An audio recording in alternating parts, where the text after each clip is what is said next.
জাতীয়তাবাদী নেতাবিলাকেও ইয়াক ক্ৰিটিচাইজ কৰি আছে কালি পৰখে মই লুৰিণজ্যোতি গগৈ ষ্টেটমেণ্ট দেখি আছোঁ এইবিলাক কি আমি অসমৰ কাৰণে কৰা নাই নেকি সো এই যে ষ্টেটমেণ্টবিলাক দিলে তেওঁলোকক বিশ্বাস কৰাও মানুহ আছে আৰে হিমন্ত বিশ্ব শৰ্মা এইবোৰ কাবাক দিবৰ কাৰণে কৰি আছে ইমানটোৰ মাজত ষ্টেণ্ড লৈ থিয় হৈ থাকিবৰ কাৰণে ডিপাৰ্টমেণ্টৰ প্ৰয়োজন নাই ষ্ট্ৰং চৰকাৰ এখনৰ প্ৰয়োজন আপুনি মই যিবোৰ কথা কৈছোঁ মানুহে এইকাৰণে বিশ্বাস কৰে আপুনি নিজেও স্বীকাৰ কৰিছে যে লুৰিণৰ কথা বিশ্বাস কৰে মোৰ কথা এইকাৰণে বিশ্বাস কৰে মই সঁচা কথা কওঁ আপুনি গোটেই জীৱন মিছা কথা কৈ আহিছে মোৰ নাম উল্লেখ কৰি তেওঁ বক্তব্য ৰখা মই দেখিবলৈ পাইছোঁ আৰু বক্তব্যত তেওঁ কৈছে যে আমি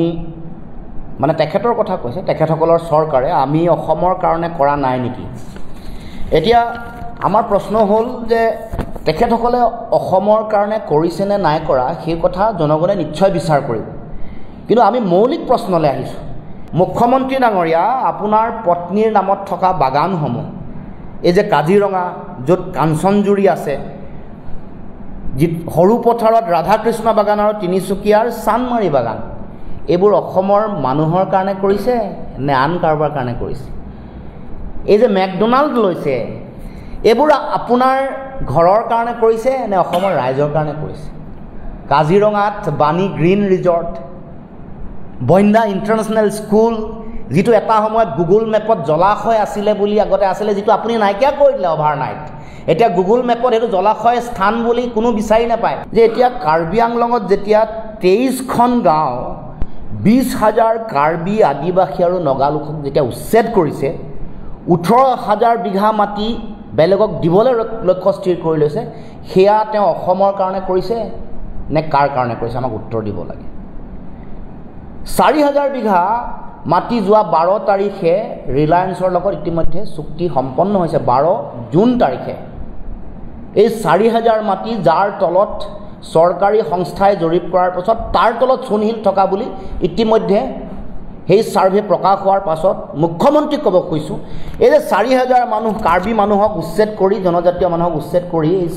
মাটি দিব খুজিছে এয়া অসমৰ কাৰণে কৰিছে নে কাৰ কাৰণে কৰিছে পলাশবাৰীত 1,500 একৰ মাটি বৰদুৱাৰ বাগানৰ ৰাভা বড়ো আদিবাসী আৰু গাৰো মানুহক উচ্ছেদ কৰিছে 2,100 পৰিয়াল এয়া অসমৰ কাৰণে কৰিছে নে কাৰ কাৰণে কৰিছে পলাশবাৰীৰ দৰাবিলৰ সমীপৰ যিটো অঞ্চল আছে ৰামপুৰ বুলি কয় একেবাৰে কাষৰ দাঁতি কাষৰীয়া অঞ্চল দৰাবিলৰ তাত 150 বিঘা মাটি তেওঁলোকে ইতিমধ্যে অধিগ্ৰহণ কৰাৰ সিদ্ধান্ত হৈছে প্লাষ্টিক পাৰ্কৰ নামত এয়া অসমৰ কাৰণে কৰিছে নে আন কাৰোবাৰ কাৰণে কৰিছে আম্বানীৰ কাৰণে কৰিছে নে আদানীৰ কাৰণে কৰিছে নে ৰামদেৱৰ কাৰণে কৰিছে এতিয়া গোলাঘাটৰ ফলঙনি বীজ পাম 75 বিঘা মাটি ইতিমধ্যে অধিগ্ৰহণ কৰিলে ৰামদেৱৰ নামত এয়া অসমৰ কাৰণে কৰিছে ডিমা হাছাওৰ 9,000 বিঘা মাটি ইতিমধ্যে আদানীৰ লগত চুক্তি হৈছে কোকৰাঝাৰৰ পৰ্বতজোৰাৰ 3,600 বিঘা মাটি য'ত বড়োসকলক উচ্ছেদ কৰা হৈছে বছাবাৰী আৰু পৰ্বতজোৰা ইতিমধ্যে আদানীৰ লগত চুক্তি সম্পন্ন হৈছে কাজিৰঙাৰ 45 বিঘা মাটি য'ত আদিবাসীসকলক উচ্ছেদ কৰা হৈছে তাত হোটেল উদ্যোগৰ লগত ইতিমধ্যে চুক্তি হৈছে গতিকে এয়া উদাহৰণ পলাশবাৰীত 2021 চনৰ পৰা 2024 চনলৈকে 3 বছৰত 370 বিঘা 3 কঠা 19 লেচা মাটি কৃষিভূমি অনা কৃষিৰ কামৰ কাৰণে উদ্যোগ প্ৰতিষ্ঠা কৰিবৰ কাৰণে তেওঁলোকে ইতিমধ্যে এই কৃষিভূমি তেওঁলোকে ইতিমধ্যে তেওঁলোকৰ যিটো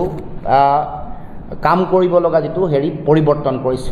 কৃষিভূমি অনা কৃষিৰ কামত ব্যৱহাৰ কৰিবৰ কাৰণে শ্ৰেণী সলনি কৰিছে গতিকে এতিয়া অসমৰ মুখ্যমন্ত্ৰীক ক'ব খুজিছোঁ এইবোৰ যে কাম কৰিছে এইবোৰ কাৰ কাৰণে কৰিছে এইবোৰ অসমৰ কাৰণে কৰিছে নে আন কাৰোবাৰ কাৰণে কৰিছে